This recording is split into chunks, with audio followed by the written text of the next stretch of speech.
ya. Untuk melakukan analisis data, semua ada di tools analyze di sini. Mulai dari korelasi, t-test, chi-square, apapun itu, baik yang parametrik maupun yang non-parametrik. Baik MLR atau multivariate linear regression atau multivariate logistic regression juga semuanya ada di sini, gitu ya. Ini log linear regression dan lain-lain. Nanti teman-teman bisa lihat sendiri. Tapi di sini karena tadi kita sudah menentukan secara konsep bahwa data yang saya punya variabel dependent dan variabel independent, gitu ya. Di sini variabel dependentnya luarannya adalah HB, variabel independent atau variabel yang mempengaruhi, gitu, itu adalah secara pertanyaan penelitian konsep adalah secara konsep adalah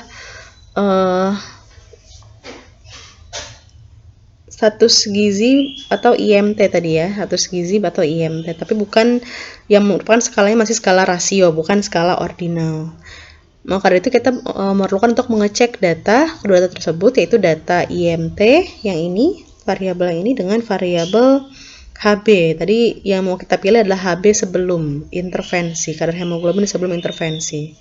Nah, HB pre dan IMT ini dengan hipotesis semakin meningkatnya IMT, maka semakin tinggi juga kadar hemoglobin seseorang. Maka dari itu yang dapat kita gunakan untuk menjawab hipotesis tersebut adalah analisis dengan analisis korelasi. Korelasi ada dua, yaitu korelasi Spearman dengan korelasi Pearson. Untuk mengecek hal tersebut, apakah kita menggunakan Pearson atau menggunakan Spearman adalah dengan melakukan pengecekan distribusi data. Jika kedua data berdistribusi normal, maka Pearson yang akan kita gunakan. Jika salah satu saja berdistribusi tidak normal, maka kita menggunakan korelasi Spearman. Nah, tadi hasil dari uji uji Shapiro-Wilk, gitu ya, menemukan bahwa distribusi data saya normal karena baik variabel kadar hemoglobin sebelum intervensi dengan variabel status gizi berdasarkan IMT yang alfanya 5% tadi kita tentukan. Di sini nilai signifikansinya adalah lebih dari 0,05. Maka distribusi datanya kita katakan distribusi normal keduanya dan kita menggunakan analisis korelasi Pearson. Nah, kita pilih analyze. Ada pilihan di sini correlate.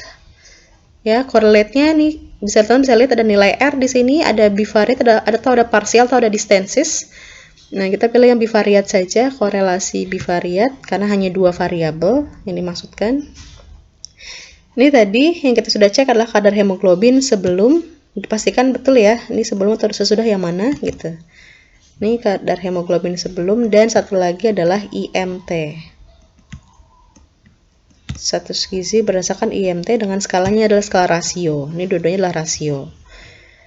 Tadi yang dipilih di sini bisa Pearson, bisa Spearman, atau bisa keduanya teman-teman lihat. Tapi kalau kita sudah tahu bahwa distribusi datanya adalah normal, maka kita hanya memilih Pearson saja. Nah, ini yang kemarin pernah saya jelaskan pada biostat inference, apakah dia two-tailed atau one-tailed. Karena dalam hipotesis saya tidak tahu arah dari uji tersebut, karena tadi saya sebutkan mungkin semakin tinggi status gizi, maka semakin tinggi juga kadar hemoglobin. Maka dari itu korelasi test of significance yang di sini saya pilih adalah two-tailed, karena saya nggak tahu apakah benar arahnya adalah, saya nggak tahu apakah arahnya negatif atau arahnya positif. Jika saya sudah menentukan arah, misalnya di sini status gizi yang semakin meningkatnya status gizi, maka semakin rendah kadar hemoglobin, misalnya begitu, berarti kan kita sudah tahu arahnya. Nah, itu kita akan memilih one tail. Nah, di sini saya memilihnya yang two tail karena kita nggak tahu, karena kita hanya ingin melihat dari apakah ada hubungan atau tidak ada hubungan dari kedua variabel tersebut. Nah, ini silahkan di-okekan, dia akan muncul pada outputnya. Ya, ini output correlation. Yang kita butuhkan hanya melihat nilai P. Ya, kita akan melihat nilai P-nya. Pearson correlations. Signifikansi two-tailed. Yang kita lihat bukan yang atas, tapi yang kita lihat adalah yang bawah. Nah, jadi ini signifikansi untuk totalnya adalah 0,874. Yang teman-teman tahu 0,874 ya, kalau alfanya 5% tadi, maka dapat disimpulkan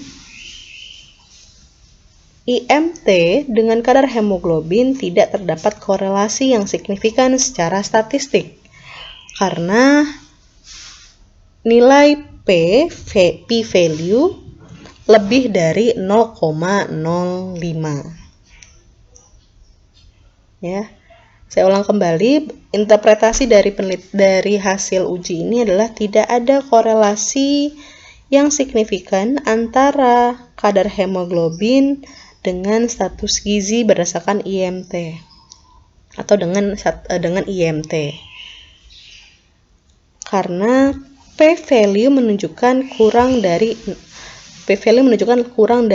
dari 0,05, yaitu di sini 0,874 itu lebih dari 0,05 ya.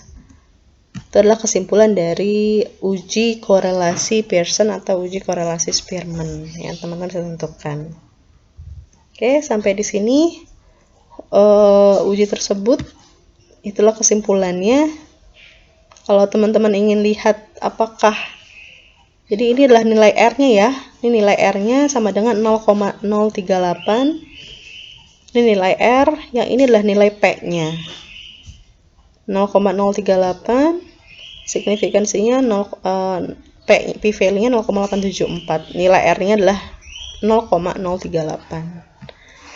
Oke, sekian. Wassalamualaikum warahmatullahi wabarakatuh.